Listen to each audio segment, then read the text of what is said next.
हरे कृष्णा, राधे राधे दोस्तों। आप सभी को जितिया व्रत कथा की हार्दिक शुभकामनाएं। आपसे अनुरोध है कि कथा को पूरा अवश्य सुनिएगा। यदि आपने चैनल को सब्सक्राइब नहीं किया है तो कृपया चैनल को सब्सक्राइब कर लीजिएगा, ताकि आपको हमारे चैनल पर आने वाली हर त्योहारों की व्रत कथाएं सुनने को मिलती रहें। जितिया व्रत माताएं अपनी संतान की दीर्घ आयु के लिए रखती हैं। यह एक निर्जला व्रत है जो कि आश्विन मास के कृष्ण पक्ष की अष्टमी को रखा जाता है। मान्यता है कि इस व्रत को पूरी श्रद्धा से करने और जितिया व्रत की कथा को पढ़ने और सुनने वाली महिलाओं के बच्चे खुशहाल होते हैं और उनकी आयु लंबी होती है। आप भी जानिए जितिया व्रत की कथा विस्तार से। तो आइए शुरू करते हैं जितिया व्रत की कथा। एक बार नैमिषारण्य के निवासी ऋषियों ने संसार के कल्याण के लिए सूत जी से पूछा, हे सूत जी, कलिकाल में लोगों के बालक किस तरह दीर्घायु होंगे, सो विस्तार से बताइए। सूत जी बोले, जब द्वापर का अंत और कलयुग का आरंभ था, उसी समय बहुत सी शोकाकुल स्त्रियों ने आपस में सलाह की कि क्या इस कलयुग में माता के जीवित रहते पुत्र मर जाएंगे। जब वो आपस में कुछ निर्णय नहीं कर सकी, तब गौतम जी के पास पूछने के लिए गईं। जब उनके पास पहुंची तो उस समय गौतम जी आनंद के साथ बैठे थे।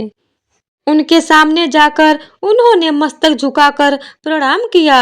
तदनंतर स्त्रियों ने पूछा, हे प्रभु, इस कलयुग में लोगों के पुत्र किस तरह जीवित रहेंगे? इसके लिए कोई व्रत या तप हो तो कृपा करके बताइए। इस तरह उनकी बात सुनकर गौतम जी बोले, आपसे मैं वही बात कहूंगा जो मैंने पहले से सुन रखी है।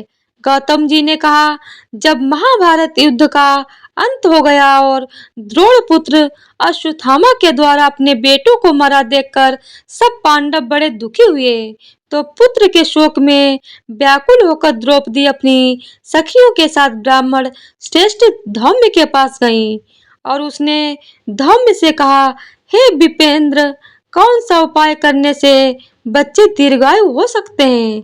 कृपया करके ठीक ठीक बताइए। धौम्य बोले, सतयुग में सत्य वचन बोलने वाला, सत्याचरण करने वाला समदर्शी जीमूत वाहन नामक एक राजा था। एक बार वह अपनी स्त्री के साथ अपनी ससुराल गया और वहीं रहने लगा। एक दिन आधी रात के समय पुत्र के शोक से व्याकुल कोई स्त्री रोने लगी, क्योंकि वह अपने बेटे के दर्शन से निराश हो चुकी थी। उसका पुत्र मर चुका था। वह रोती हुई कहती थी, हाय मुझ बूढ़ी माता के सामने मेरा बेटा मरा जा रहा है। उसका रुदन सुनकर राजा जीमूत वाहन का तो मानो हृदय विदीर्ण हो गया हो। वह तत्काल उस स्त्री के पास गया और उससे पूछा, तुम्हारा बेटा कैसे मरा? बूढ़ी ने कहा, गरुड़ प्रतिदिन आकर गांव के लड़कों को खा जाता है। इस पर दयालु राजा ने कहा, माता, अब तुम रो मत, आनंद से बैठो, मैं तुम्हारे बच्चे को बचाने का यत्न करता हूँ। ऐसा कहकर राजा उस स्थान पर गया जहाँ गरुड़ आकर प्रतिदिन मांस खाया करता था। उसी समय गरुड़ भी उस पर टूट पड़ा और मांस खाने लगा। जब अतिशय तेजस्वी गरुड़ ने राजा का बायां अंग खा लिया तो झटपट राजा ने अपना दाहिना अंग फेंक कर गरुड़ के सामने रख दिया। यह देखकर गरुड़ जी ने कहा, तुम कोई देवता हो? कौन हो तुम? मनुष्य तो नहीं जान पड़ते। अच्छा, अपना जन्म और कुल बताओ। पीड़ा से व्याकुल मन वाले राजा ने कहा, हे पक्षीराज, इस तरह के प्रश्न करना व्यर्थ है। तुम अपनी इच्छा भर के मेरा मांस खाओ। यह सुनकर गरुड़ रुक गया और बड़े आदर से राजा के जन्म और कुल की बात पूछने लगा। राजा ने कहा, मेरी माता का नाम शैब्या है और मेरे पिता का नाम शालिवाहन है। सूर्य वंश में मेरा जन्म हुआ है और जीमूत वाहन मेरा नाम है। राजा की दयालुता देखकर गरुड़ ने कहा, हे महाभाग, तुम्हारे मन में जो अभिलाषा हो वह वर मांगो। राजा ने कहा, हे पक्षीराज, यदि आप मुझे वर दे रहे हैं तो वर दीजिए कि आपने अब तक जिन प्राणियों को खाया है वो सब जीवित हो जाएं। हे स्वामिन, अब से आप यहाँ बालकों को ना खाएं और कोई ऐसा उपाय करें कि जहाँ जो उत्पन्न हो वो लोग बहुत दिनों तक जीवित रहें। धौम्य ऋषि ने कहा कि पक्षी राज गरुड़ राजा को वरदान देकर स्वयं अमृत लाने के लिए नागलोक चले गए। वहां से अमृत लाकर उन्होंने उन मरे मनुष्यों की हड्डी पर बरसाया। ऐसा करने से सब लोग जीवित हो गए जिनको कि पहले गरुड़ ने खाया था। राजा के त्याग और गरुड़ की कृपा से वहां वालों का कष्ट दूर हो गया। उस समय राजा के शरीर की शोभा दूनी हो गई थी। राजा की दयालुता देखकर गरुड़ ने फिर कहा, मैं संसार के कल्याणार्थ एक और वरदान दूंगा। आज आश्विन कृष्ण सप्तमी से रहित शुभ अष्टमी तिथि है। आज ही तुमने यहाँ की प्रजा को जीवन दान दिया है।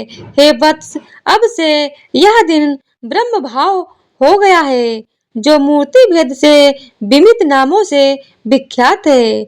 वहीं त्रैलोक्य से पूजित दुर्गा अमृत प्राप्त करने के अर्थ में जीवित पुत्रिका कहलाई जाएगी। सो इस तिथि को जो स्त्रियां उस जीवित पुत्रिका की और कुश की आकृति बनाकर तुम्हारी पूजा करेगी तो दिनों दिन उनका सौभाग्य बढ़ेगा और वंश की भी वृद्धि होती रहेगी। हे महाभाग, इस विषय में विचार करने की भी आवश्यकता नहीं है। हे राजन, सप्तमी से रहित और उदया तिथि की अष्टमी को व्रत करें, यानी सप्तमी विधि अष्टमी जिस दिन हो उस दिन व्रत न कर शुद्ध अष्टमी को व्रत करें और नवमी में पारण करें। यदि इस पर ध्यान न दिया गया तो फल नष्ट हो जाएगा और सौभाग्य तो अवश्य नष्ट हो जाएगा। जीमूत वाहन को इस तरह का वरदान देकर गरुड़ वैकुंठ धाम को चले गए और राजा भी अपनी पत्नी के साथ अपने नगर को वापस चले आए। धौम्य ऋषि द्रौपदी से कहते हैं, हे देवी, मैंने यह अतिशय दुर्लभ व्रत तुमको बताया है। इस व्रत को करने से बच्चे दीर्घायु होते हैं। हे देवी, तुम भी पूर्वोक्त विधि से यह व्रत और दुर्गा जी का पूजन करो तो तुम्हें भी अभिलाषित फल प्राप्त होगा। मुनिराज धम्म की बात सुनकर द्रौपदी के हृदय में एक प्रकार का कौतूहल उत्पन्न हुआ और पूर्ववासिनी स्त्रियों को बुलाकर उनके साथ यह उत्तम व्रत किया। गौतम ने कहा, यह व्रत और इसके प्रभाव किसी एक चील ने सुन लिया और अपनी सखी सियारिन को बतलाया। इसके बाद पीपल वृक्ष की शाखा पर बैठकर उस चील ने और उस वृक्ष के खोते में बैठकर सियारिन ने भी व्रत किया। फिर वही चील किसी उत्तम ब्राह्मण के मुंह से यह कथा सुन आई और पीपल के खोते में बैठी हुई अपनी सखी को सुनाया। सियारिन ने आधी कथा सुनी थी कि उसे भूख लग गई और वह उसी समय शव से मरे हुए शमशान में पहुंची। वहां उसने इच्छा भरकर मांस का भोजन किया और चील बिना कुछ खाए पिए रह गई और सवेरा हो गया। सवेरे वह गौशाले में गई और वहां गौ का दूध पिया। इस तरह नवमी को उसने पारण किया। कुछ दिनों बाद वो दोनों मर गईं और अयोध्या में किसी धनी व्यापारी के घर में जन्म लिया। संयोग से उन दोनों का जन्म एक ही घर में हुआ, जिसमें सियारिन ज्येष्ठ हुई और चील छोटी। वे दोनों सभी शुभ लक्षणों से युक्त थीं, इसीलिए बड़ी लड़की काशी राज के और छोटी उसके मंत्री के साथ अग्नि के सामने विधि पूर्वक ब्याही गईं। पूर्व जन्म के कर्म फल से वह मृगनयनी रानी हुई। जिस किसी भी संतान को उत्पन्न करती वह मर जाता था और पूर्व जन्म की बातों को स्मरण करने वाली मंत्री की पत्नी ने अष्ट वसुओं के सादृश्य तेजस्वी 8 बेटे उत्पन्न किए और सभी जीवित रह गए। अपनी बहन के पुत्रों को जीवित देखकर ईर्ष्यावश राजपत्नी ने अपने स्वामी से कहा कि यदि तुम मुझे जीवित रखना चाहते हो तो इस मंत्री के भी पुत्रों को उसी जगह भेज दो जहां मेरे बेटे गए हैं, अर्थात इन्हें भी मार डालो। यह सुनकर राजा ने उस मंत्री के पुत्रों को मारने के लिए कई प्रयत्न किए, पर मंत्री की पत्नी ने जीवित पुत्रिका के पूर्ण बल से बचा लिया। एक दिन राजा ने अपने आदमियों से उन पुत्रों का सर कटवाकर पिटारी में रखवाया और वह पिटारी उनकी माता मंत्री पत्नी के पास भेज दिया, किंतु वो 8 सर बेशकीमती जवाहरात हो गए और भले चंगे वे 8 लड़के अपनी माता के पास वापस चले गए। उनको जीवित देखकर राजपत्नी को बड़ा विस्मय हुआ।